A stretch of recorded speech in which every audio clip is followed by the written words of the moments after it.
that saying, you are what you eat, I think people take that too literally. You are what you consume, and you consume other people's energies, you consume their beliefs, you consume their behaviors, you consume the way that they are living life, things that they are happy with, the things that they maybe just settled for. And at some point, if you're eating so much of that and that energy, it's going to become a part of you.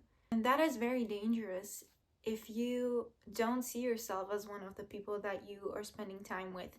You want more than the set standard of the people around you. It is very dangerous because it could be the thing keeping you away from your goals. So before you make another vision board for 2026, let's reevaluate what you have to remove first in order to even be able to focus fully on becoming who you want to become. Now, if you are surrounded by people who you are inspired by, the people around you are the image of who you want to become, there's no need to remove anyone. But keeping people who are no longer meant for you in your life because you're scared of hurting them or admitting it to yourself that they're no longer right for you or being a bad person. I'm the queen of cutting people off and out of my life. It has always turned out to be the best decision for me. Let's get something out of the way right now. If you decide to remove someone from your life because you no longer align with them or it doesn't feel right anymore, which is reason enough, it does not make you a bad person. If anything, it makes you a conscious person, aware, even maybe a better person than you would be if you kept up a romantic or platonic relationship in your life that you know isn't right. Because then you're deceiving not only yourself, you're deceiving the other person. Maybe you removing that person from your life is exactly what that person needs to reach their full potential. So you're not only holding yourself back, you're probably holding the other person back as well. Let's get into the types of people to remove from your life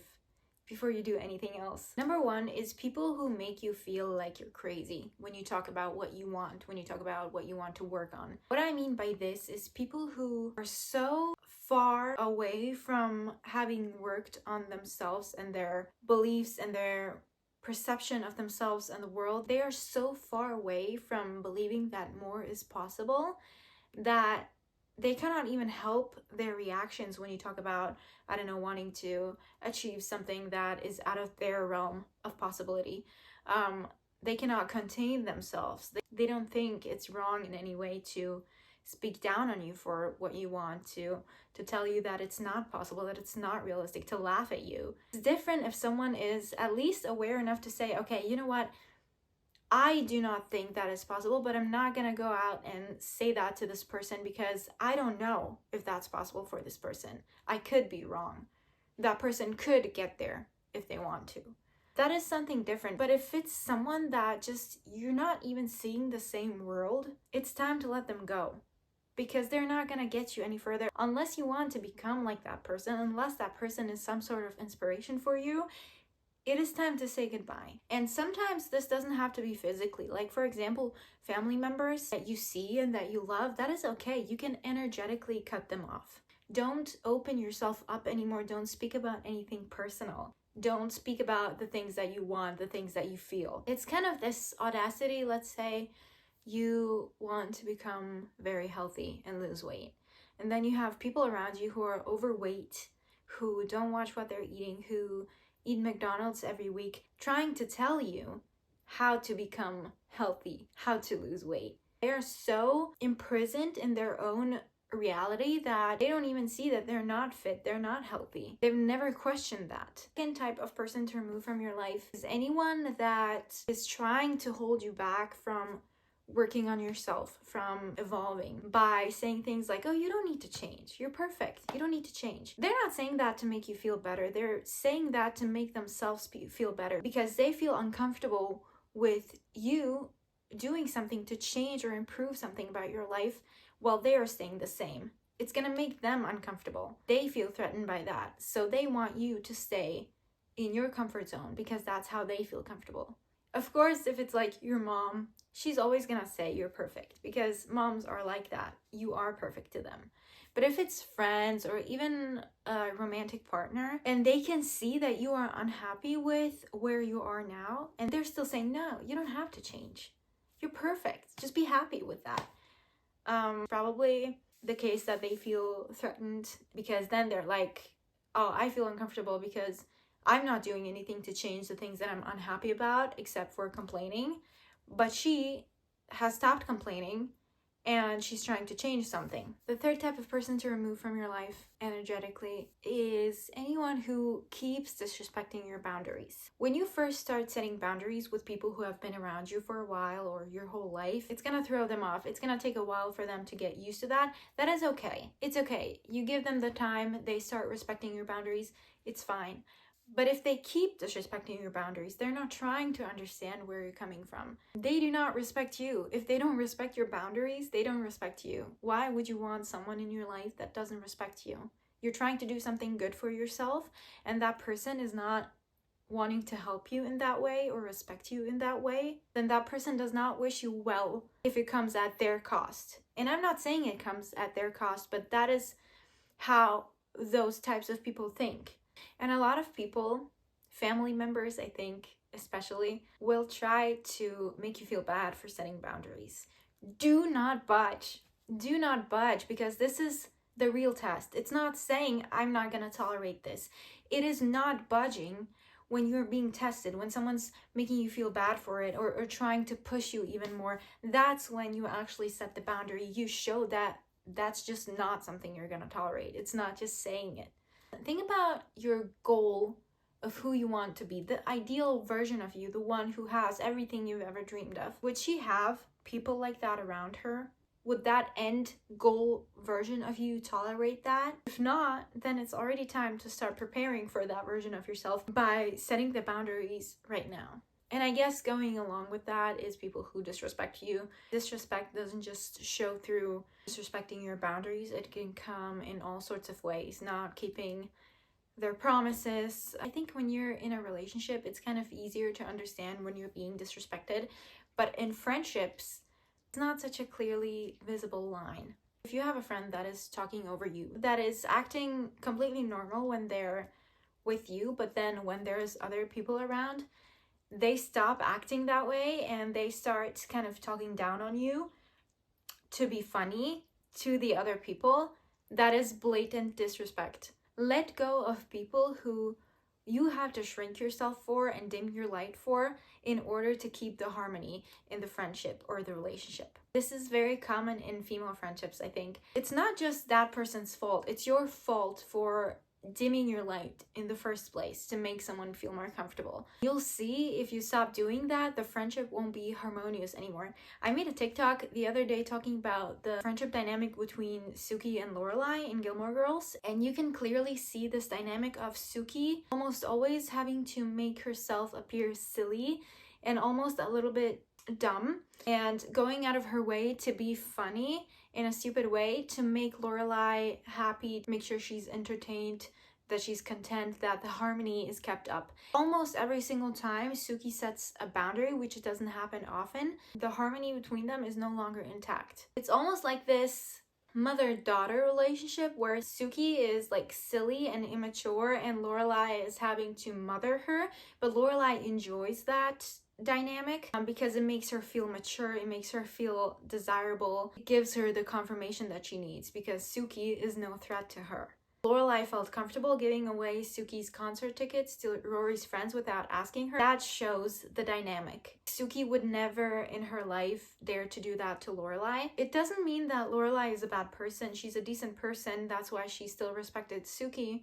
But I don't think their friendship would have lasted if Sookie had lived up to her full potential. I used to have a friendship dynamic like this. I stopped dimming my light. I stopped trying to make the other person feel comfortable and confident and whatever by dimming myself down. Harmony just wasn't there anymore. Talking about friendships, it's time to let go of friendships that you are keeping around only for comfort. If your friendship consists of everything that's just happened in the past and talking about everything that's happened in the past, the memories, the funny moments, gossiping about people from your past, that is not a friendship that is serving you in any way. You might feel like you're being charged while you're with those friends. But I promise you, once you get back home, you will feel so drained because all you did was talk about the past. There was no talk of the future, no motivating each other, believing in each other, lifting each other up, telling each other that what you want is possible, even more than that is possible.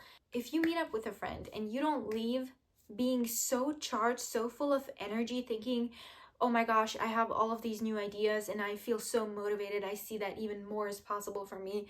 It's not the right friendship for you. That's why you have to be okay with rather having no friends. Friends like that will drain your energy.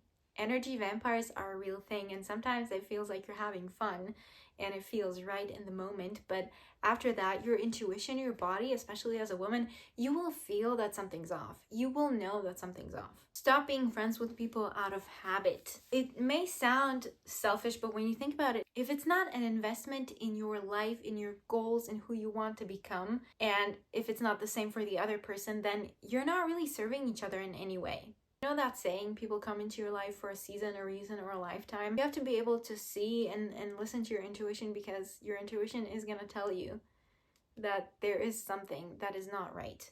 You have to be able to see and acknowledge that the people who have come into your life for a season, that the season is now over. It doesn't mean that something bad has happened, but if you already feel like something is not right, you don't feel excited about this person anymore, it means that the season is over and it's time to let go.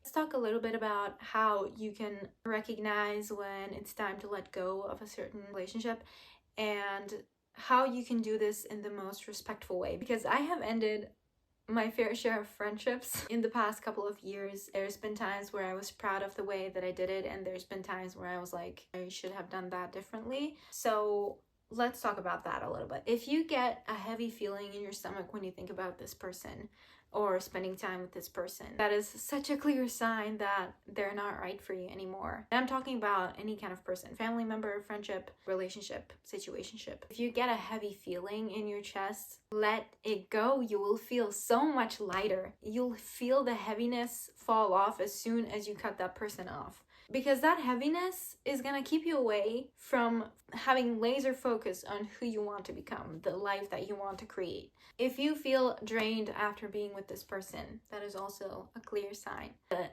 night after, the day after, that's when you can see if that person actually filled your cup or if they drained your energy. And as a woman, it is so incredibly important to protect our energy, because people will drain it. Feminine energy is so valuable, so energetic, so charging. Everyone wants to access it. But if you let people drain it from you, then what are you left with?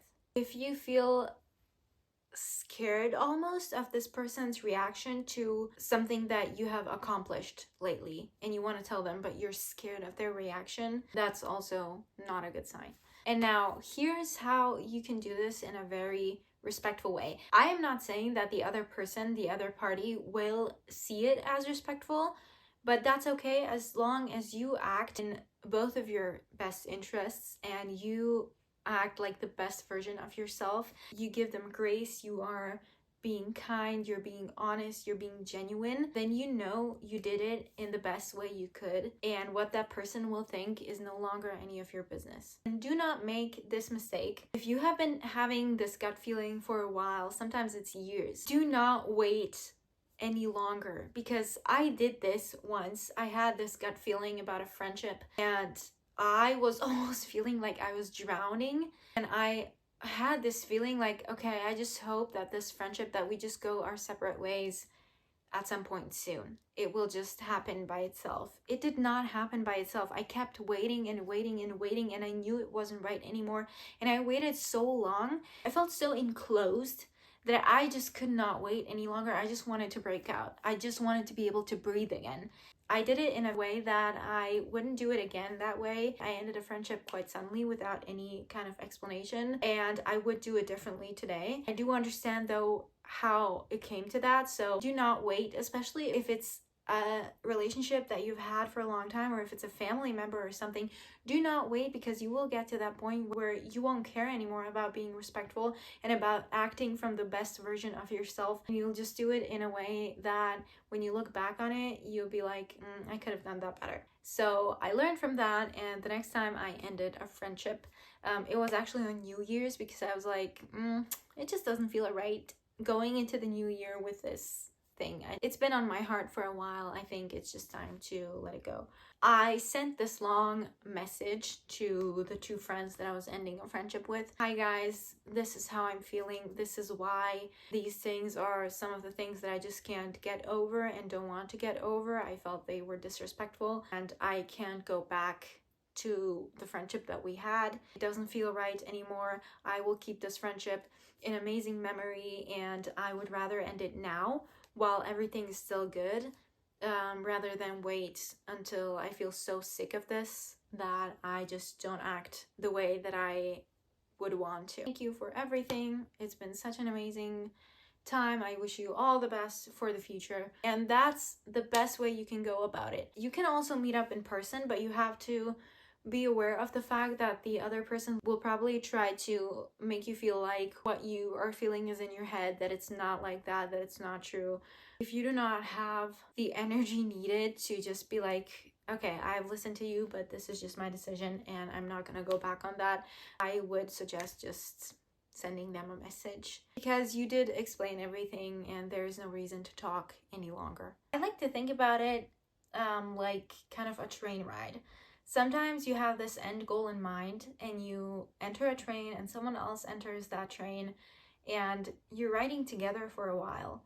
But then you exit that train and the general direction is now split in two. And this is where you want to go and this is where this person wants to go. So it's time to say goodbye so both of you can get to your destination. It was an amazing train ride together, but it's time to let go now. And some people will be on that train with you for the rest of your life, and some people will come into that train to show you where you do not want to go, and then they'll exit the train again. Being picky and having extremely high standards for the people you are surrounded by is the best thing you can do for yourself and potentially other people as well. So that's it. Thank you so much for watching this video, and I'll see you in my next one. Bye.